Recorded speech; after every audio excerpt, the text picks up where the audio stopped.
Hello, I think it's on. We are live.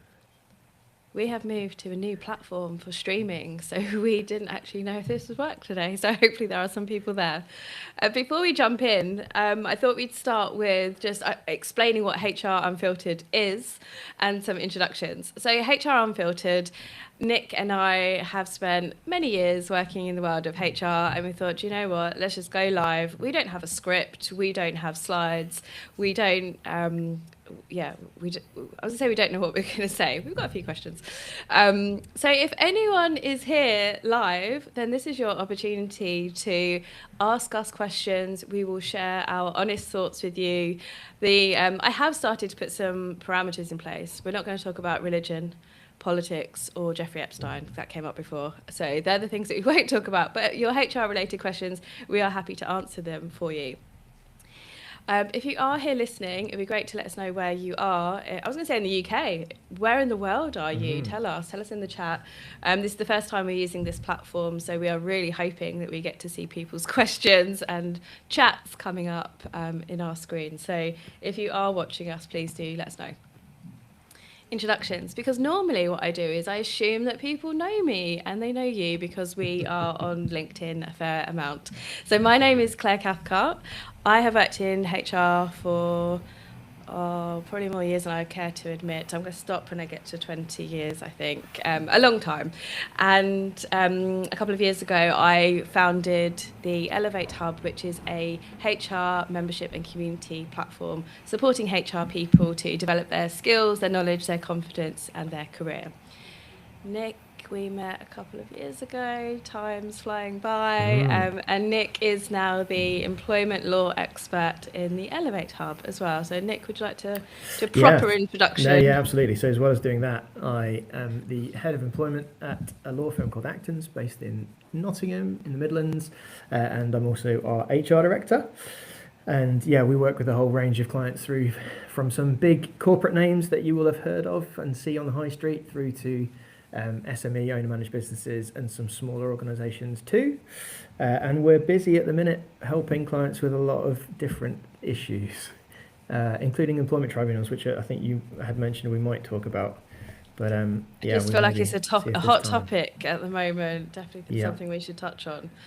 I can't see anyone typing in the chat, so I don't know. That doesn't normally happen on our LinkedIn lives. So I don't know, Nick, you have a way to check if people are asking. So I'm just tuning into the live stream myself on a separate device here. I did say I would use my phone, but it would start to go, I'm sure. Yeah, but I'm not seeing any questions just yet. Okay, cool. I just don't want to miss anything. Yeah. So this week, very, very soon, Festival of Work. Yeah. So we both went last year. It was the first time I had a stand, and it was great. The buzz was just incredible. So we do have a stand. Elevate Hub has joined forces with our L&D expert, with Jess Preston from the JP Group, and we are stand D. I don't even want to say these numbers, 67. If anyone gets the reference, so D67, you can't forget it. And when you come into the hall, so the doors will be behind you, head up on the right-hand side, and we're just by the social cafe.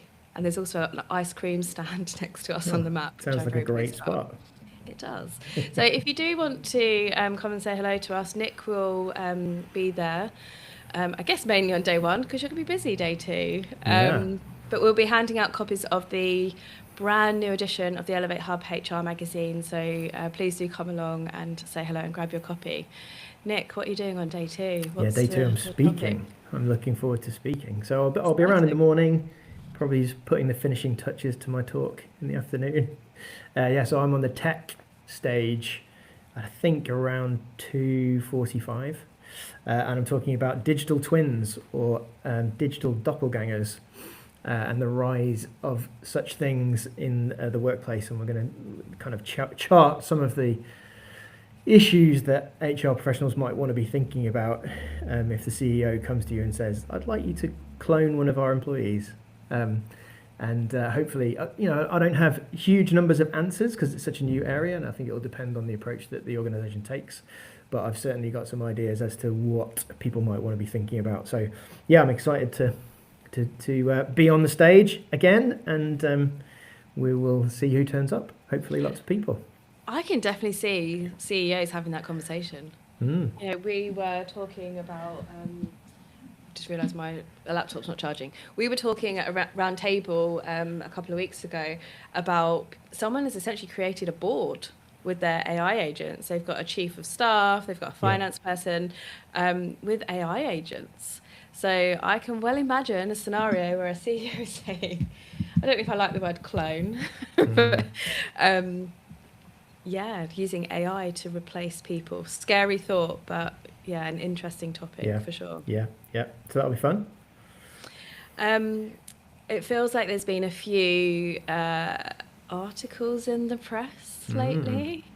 Nick, you love sharing them, honestly. It triggers me when I see them. I actually cancelled my subscription to the Times because I was just getting more and more agitated.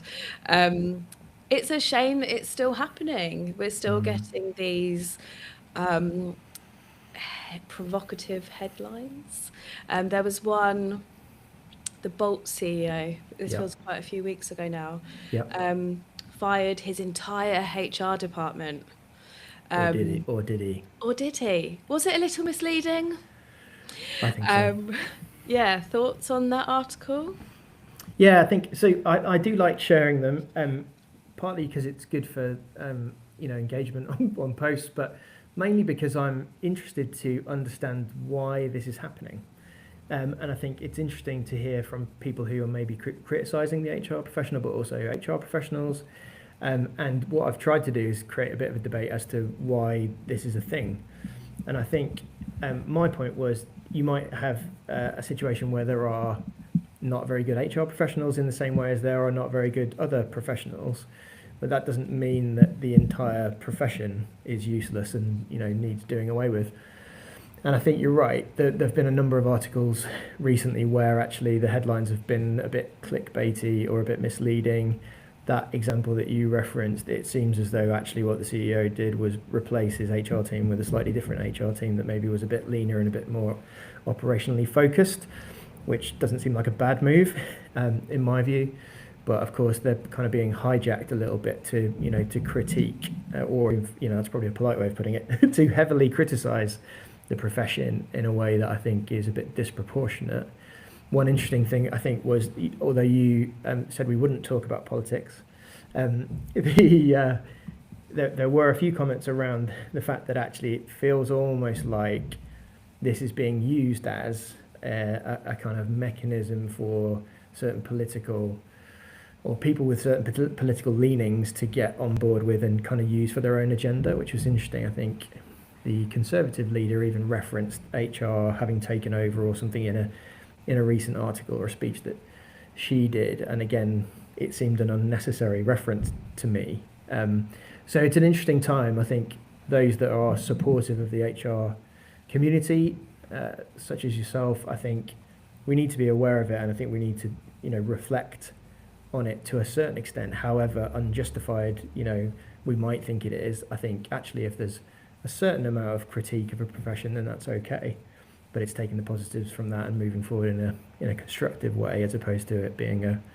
raging battle on social media. It's definitely feeling like a little bit relentless. Like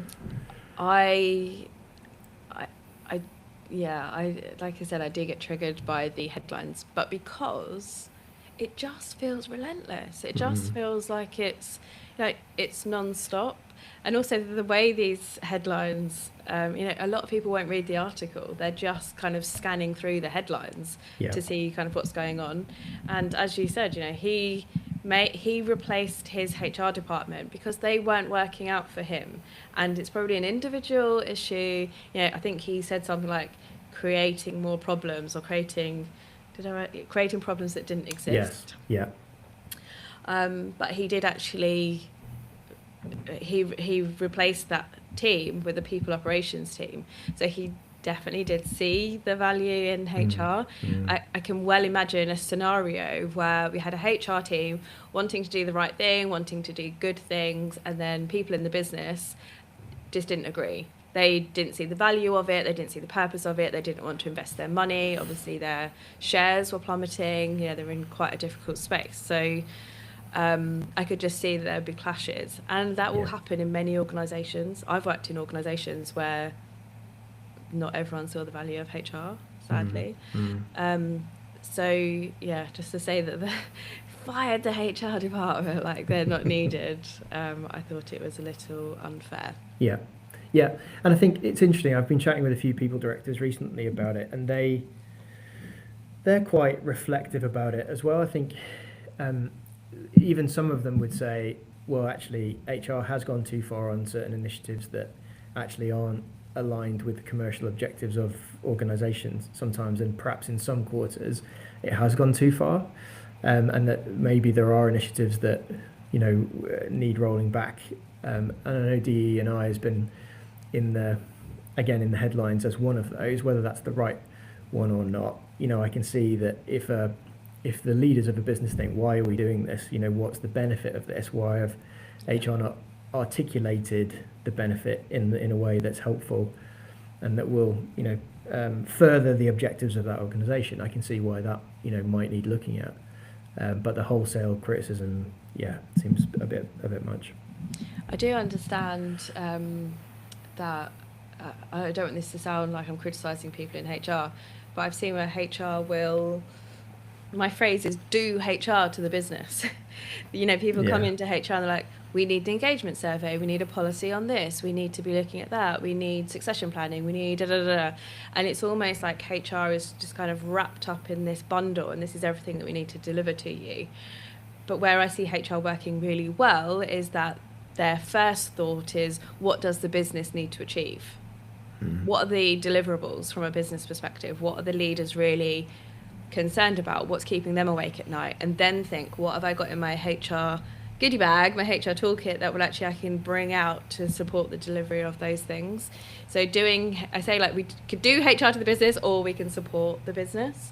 So I can kind of see where there could be some clashes, which, people work in different ways, and that's fine. But I think as a HR profession, we really need to focus on how are we enabling the business to deliver their goals and their deliverables. Yeah, I agree. I'm sure they won't be the last articles that we'll read. Potentially not. Harry Wallop, whatever his name is. Potentially not. We do have some people joined us. I don't know whether they can say hi. I can't see the comments on the live stream that I'm watching of us live streaming to my left here. But if you're there, do say hi. It would be great to have some questions to answer too. Yeah, it's very lonely if you can't see the questions and who's joining. The joys of new technology. I did go to a podcast exhibition and was wowed by all of this new technology. So I thought, yes, I'll give it a go. But this is the guinea pig session. So we'll see what we think of it going forward. So Nick, I'm conscious that the 1st of July is looming. In my head, we've talked about it a lot. So why is this important from an ERA perspective? We're hitting the summer. Yeah, so I'm enjoying the fact that I'm able to do some talks about things other than the Employment Rights Act, which is great. That's what I'm looking forward to this week and Festival of Work.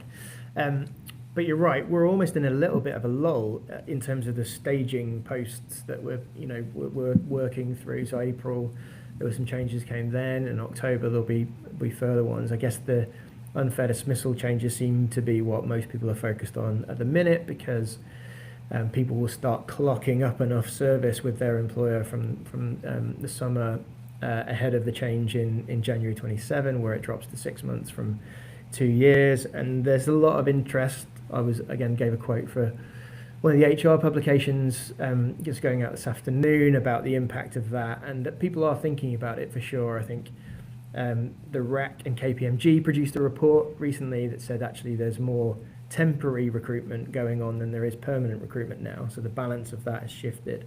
And one of the suggestions is that it's the fact that the changes to unfair dismissal are coming, and therefore employers are not prepared to take the risk of employing permanent employees, and therefore are relying on temporary workers instead. So I guess good for the recruitment agencies. We act for a few of those, so no doubt they'll be happy. But it's not a great sign for the wider job market.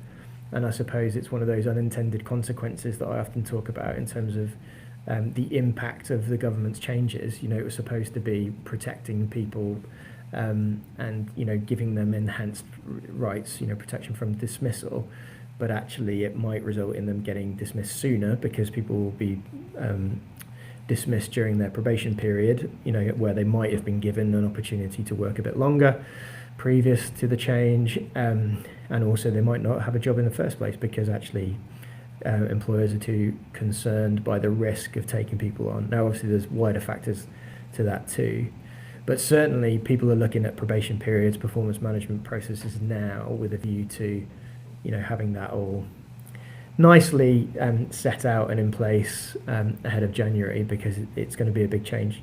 I think the government have suggested 6.2 million extra people will get unfair dismissal protection, so we're going to see more claims too, I suspect. Heading towards the tribunal conversation. Yeah. You posted a meme on your page with Tessa drowning. Yeah. I think that's unfair, to be honest. Yeah. We've talked before about the dates that people are now being given for hearings. I'm sure that's going to be pushed out. Are you seeing that? Yeah, so you're right. Final hearings are into 2030 now, with preliminary hearings sometime between now and then, but it predominantly kind of 2027, 2028. So you're not even getting kind of case management. What are we going to do to prepare this claim for a year or so from now? The post about ACAS paddling or drowning was kind of driven by me phoning them up and trying to get an employer-led conciliation into the system, and basically expecting to be put in a long queue to wait to talk to somebody, but essentially then receiving a pre-recorded message that said, we're not even putting you in a queue, because basically the message was, we can't talk to you, we're too busy to talk to you. And again, some of the comments on the post suggest it's not just me, that they're avoiding. Not personal. It's not a personal thing. And they're just too busy to take those calls, which is not great, given that that's one of the mechanisms by which we can resolve these kinds of cases without having to go to tribunal. And of course, the majority of the changes that are going to make a difference to the number of ET claims that we haven't really even kicked in yet. The unfair dismissal one won't be till January next year, and that's likely to result in many, many more claims, more pressure on ACAS. And I guess that's one of the things that I'm talking to employers a lot about at the minute, is saying you need to be ready, for this. If you've got a lot of employees or even just a few, there's an increased risk that you're going to get a tribunal claim, and therefore you need to know how to manage that. And yes, be proactive in doing things right and, minimize the chances of getting one. But if you do get one, you need to know what to do with it and what support's available. So yeah, it's a big change. It's a big change, and I think most people are aware of it, but I think there probably is still some bit of naivety as to the impact. And probation policies that are being updated need to be launched and out there pretty soon? Yeah, I would say so. And I think, again, I was speaking at an event a couple of weeks ago, and there were people who still hadn't quite clocked the fact that if you have a probation period that ends at 6 months, then those people will have unfair dismissal protection, so it needs to be before then, and ideally a fair bit before then, if you want to avoid that risk. Whereas actually not everybody is concerned by that. A lot of employers are just saying, well, we'll manage performance in the normal way. We don't distinguish or differentiate between service, and some even doing away with probation periods altogether, and thinking we're just going to do this well, whatever stage somebody's at. So yeah, it's an interesting time for that. But yeah, if you're making changes, it's going to need to be pretty soon. Yeah. So is October the next round of things that we're going to see? It's not. To be honest with you, yes, but things change so much at the minute. Ages before October. I don't like to focus too much on what's actually going to happen, because there's still consultations going on and all sorts of stuff. So yeah, we've talked a fair bit about what might be coming then. But again, the unfair dismissal one, there's stuff out there. They've brought out further law to fill in the gaps and to bring that into force. So that looks a certainty. The rest, increasingly, there's debate as to whether it may or may not come. What about in your world? What's new in Elevate Hub, events, things going on? So much stuff going on. I was going to just say, as you were kind of talking, shameless plug to catch up with your webinars that you're running, but also kind of linked to the question you just asked me, kind of all of the sessions that we run in the hub. I do think that the sessions you run for the Elevate Hub members are super helpful because it's more of a discussion, which is really nice. People get to ask questions that, you go to a webinar and you go, I really wish I could ask that person these questions. So in the Elevate Hub, we do have those chats with Nick, which is really helpful. We've got some really good events coming up in the hub. Kelly Nedelku runs kind of quarterly performance sessions. We've got guests coming in. I'm actually running a session with Parallel Employee Benefits, and I should have looked at the date we're doing that. I want to say the 30th of June, but that may not be right. We have our next HR Unfiltered booked in the diary, which I think is going to be the 1st of July. So look out for that. So Festival of Work is taking over my brain for next week. That's obviously a huge date in the diary. But coming to Festival of Work, we have the lovely Jack Butler. If anyone's watching this and doesn't know Jack Butler, please go and watch season 4 of The Traitors. And I wasn't a Traitors fan, and loads of people were talking about it because I don't really watch a huge amount of TV. And then my son kept asking me to watch it, and I was like, okay. It's actually pretty good. So if you're in the watched it as a family, it was great. The same space that I was, just going on and rubbishing it, then definitely watch it. So Nick, you've met Jack a couple of times. He's a lovely guy.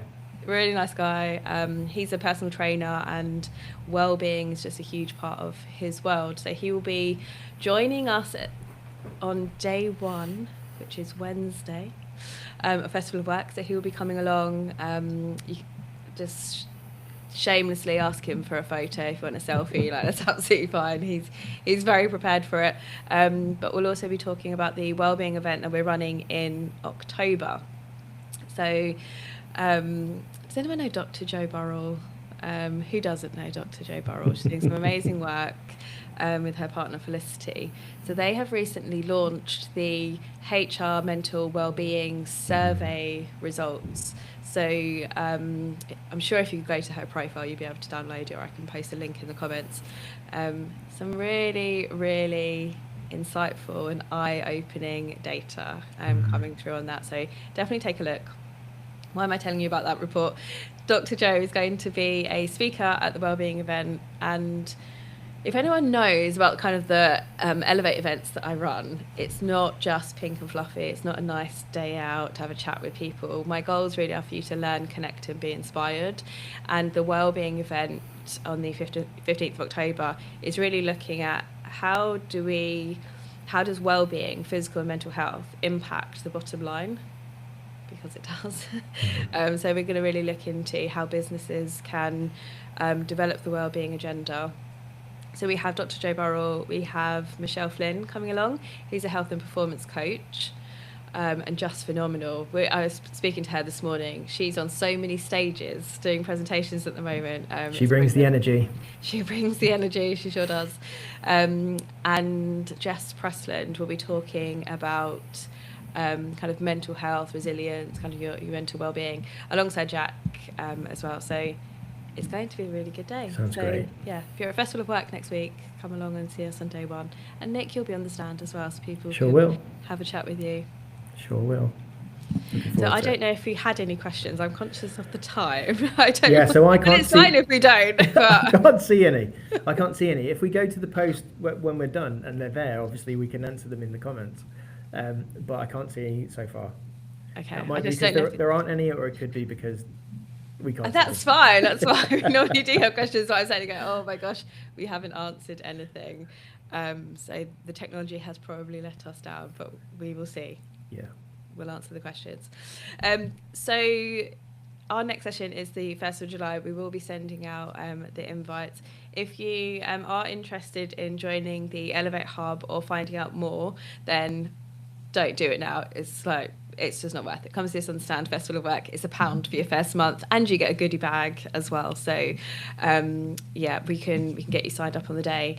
And the other kind of final plug is the Elevate Hub HR magazine. Nick, I think you're in this Yes. edition. Yes. I think we squeezed in your article. AI grievances. How to manage AI grievances. I think was this AI edition, wasn't it? grievances. That was it. Yep. So the magazine, I'm actually starting the next edition. So if you would like to contribute an article, you've got an idea for a topic or something that you think the HR community will be interested in, then please do reach out to me.